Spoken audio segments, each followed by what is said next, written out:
Welcome to part 15, Handling Non-Player Objects. Game objects such as enemies need to be managed by the server only. So in this case, we're just going to make a spawner. The enemies won't have any AI or anything, they won't move around, but the spawning of them will be managed by the server. So just make a new empty game object, reset its position, call it enemy spawner. Add a network identity component and set it to server only. So it'll only be active on the server. On the clients it'll be disabled because you don't want the client spawning enemies. It should be all controlled by the server, and all the enemies would be spawned by the server and they would be networked objects. So let's make a new script as well. Call it enemy spawner. Okay, so networking is important in this new script. So using Unity engine.networking, inherit from network behavior,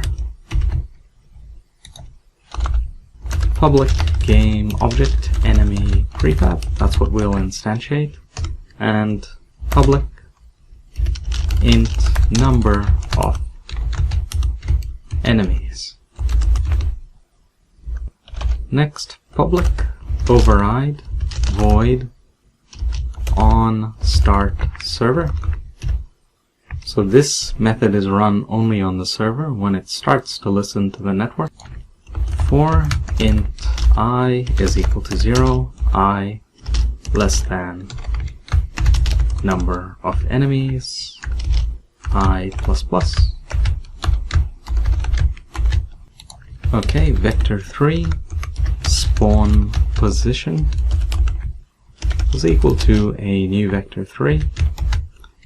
For the x placement, random.range minus 8.0f to 8.0f. In y, I don't want it to move. Oh, whoops, let me just close that bracket there. There we go. So don't move in y. And in z, again, random dot range minus 8.0f, so to identify that it is a float and not a integer. Okay, so that's the spawn position, a random spawn position. So the next quaternion spawn rotation is equal to quaternion.euler 0.0f and random.range from 0 to 180 degrees. And then for the Z rotation, just 0.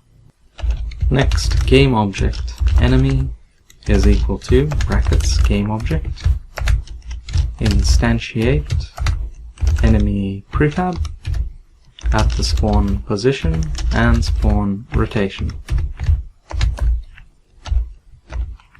And finally, network server dot spawn enemy. So I'll save that and attach it if I haven't already. Okay, so enemy spawner. Now I need an enemy prefab. So let's modify the player. First of all, change it to enemy. Drag it into the prefabs folder, so it's a new prefab now. This is enemy. And on the enemy, let's delete the gun. Yep, continue. And the bullet spawn. And also remove the player controller script. Keep the health one, we'll use that. Okay, for the enemy, their material, let's change that to black.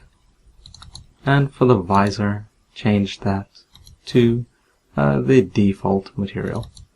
Okay. Now in the tutorial, they add a mohawk, so let's do that. So, add a cube, call it mohawk. For the Y position, put that to 0.55, and for the Z, minus 0.15. And for the X scale, something like 0.2. And remove the box collider component.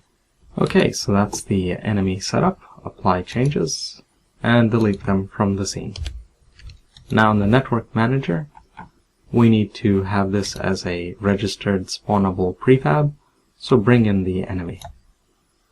Now in the enemy spawner, attach the enemy and set the number of enemies to like 4. Now -8 and 8 distance is quite spread out, so we need to move the camera away as well to like -15 so we can see them all. Okay, so now build and run. Alright, so they're enemies now. You can see them here and there. Bring in the other player as well. Good. Now there is a thing to note though. When you shoot at them, yes, they'll lose health, but they can't respawn because they're not players. So if I shoot them, look, the health just gets reset as the server is doing, but they don't move anywhere. So in the next video, we'll look at destroying them.